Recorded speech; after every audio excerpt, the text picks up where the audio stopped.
What's up, everybody? It's Alex from Heavy New York. We are back at Brooklyn Bazaar, and today we are here with Sam of Cold. Thank you so much for your time today. You're welcome. How's it going? It's great to have you here. Your new record, The Things We Can't Stop, is absolutely beautiful. I really enjoyed it. Do you just want to give like a rundown on how the making of this record was, the recording, and all that fun stuff?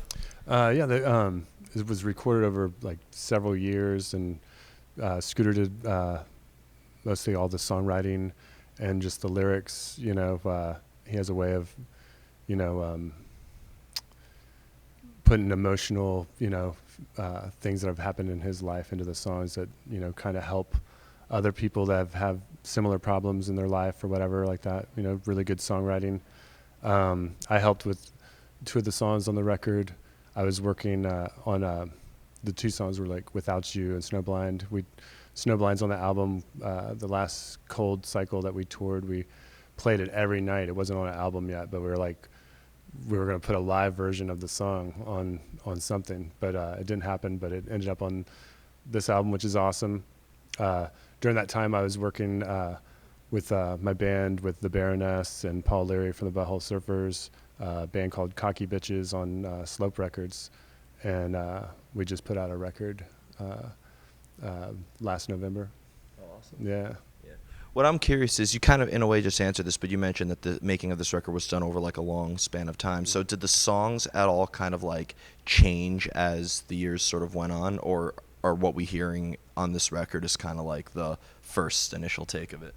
Yeah, I think Scooter at one time like scrapped a bunch of this stuff because he wasn't feeling it and wanted to go back and work on the lyrics more. And he said that on this record that it was the first time he had writer's block. Mm-hmm. So that right there, and then he was watching Nick Cave, who my wife's a huge fan, and was telling him about it all the time, like, you'd like Nick Cave. So he finally got into Nick Cave, and it helped him with his writer's block, that last movie that he did.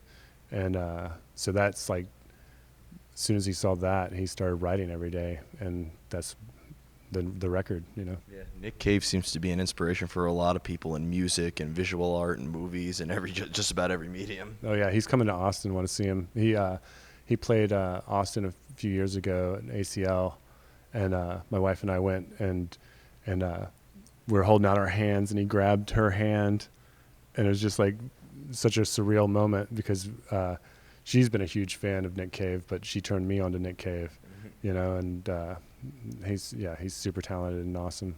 That's awesome.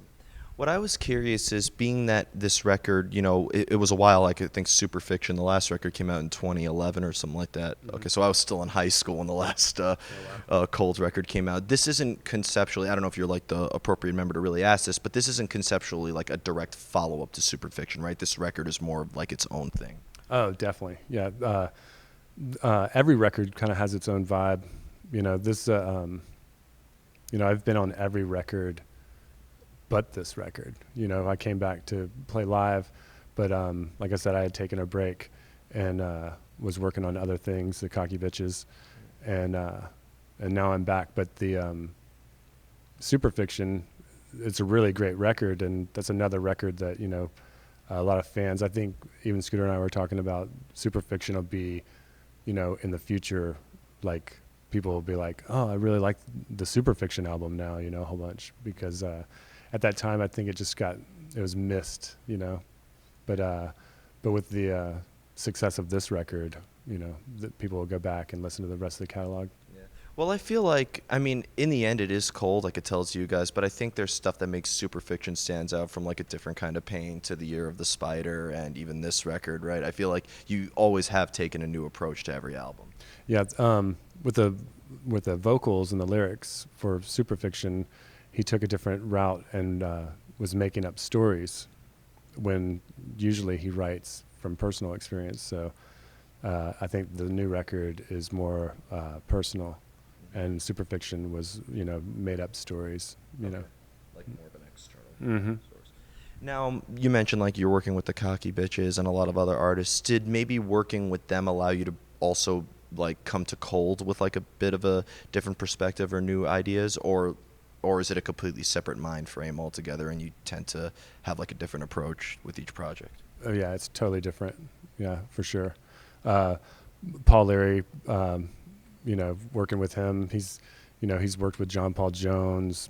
Stone Temple Pilots asked him to play lead on, on one of their albums, I think the Purple album, and he's like, Jimi Hendrix. He's an amazing guitar player and producer. He produced Sublime, went 10 million. So working with him is just, the Baroness, working with her is amazing. Just a different camp, than Cold. Yeah, of course.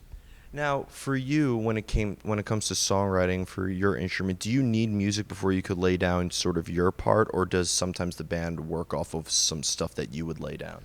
Well, usually like the way Scooter and I have written is that I'll lay out a tempo or a drum beat, and then he'll find root notes, and then he'll find the root notes on either a piano or a guitar. And then once he has those, he'll start singing a melody on top of that, and that'll become a verse or a chorus or whatever it becomes.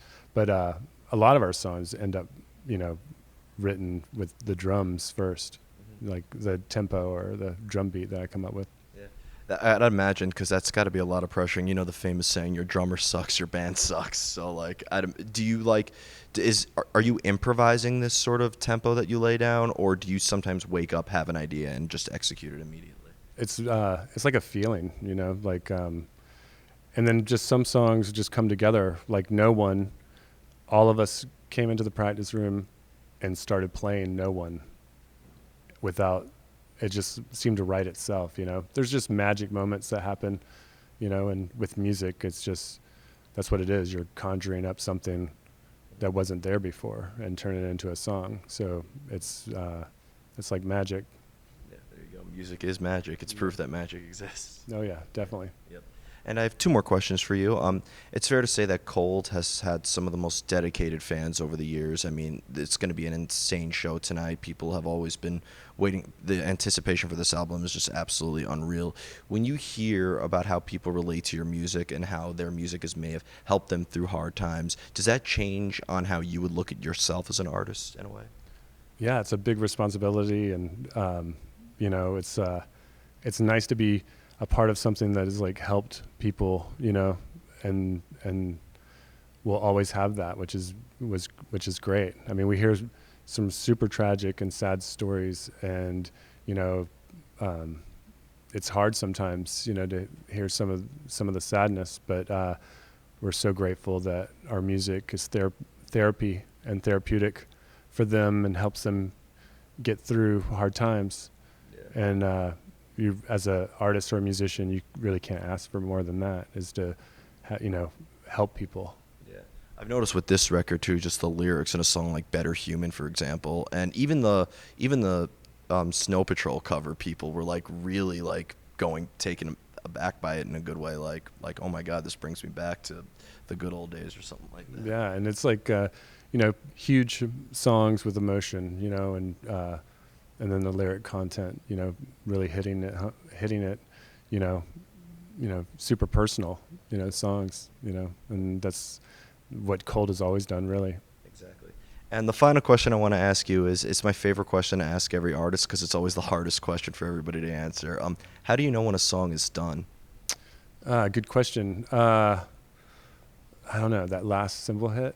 I don't know. It's over. I don't know. You can build on a song and keep building on a song and it not turn into anything, you really, like, as a songwriter, you're writing songs. There's a lot of songs that get thrown away, you really don't have to work the songs that are magic, that really work. You just know, it's like, oh, that was easy. And it's usually the ones that are super good are the ones that just come easily.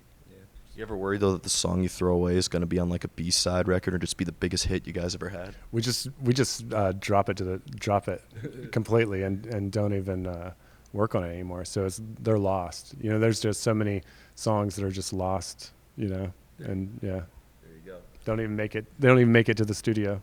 There you go. So before we go, I want to thank you so much for your time tonight. It's going to be a great show tonight. Just, it's a brand new record cycle. Cold is officially back. Is there just any tours that you would like to promote? This will be uploaded probably before you hit the stage tonight. So if it hasn't been announced yet, best not to say it.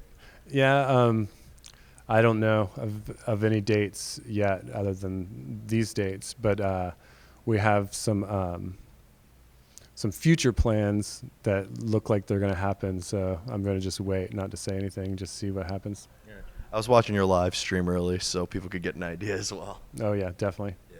Well, thank you so much, Sam. Yeah, you're welcome. Everybody, Sam of Cold, The Things We Can't Stop, out on Napalm Records. Pick that up if you haven't already. This is Alex from Heavy New York. We'll see you next time.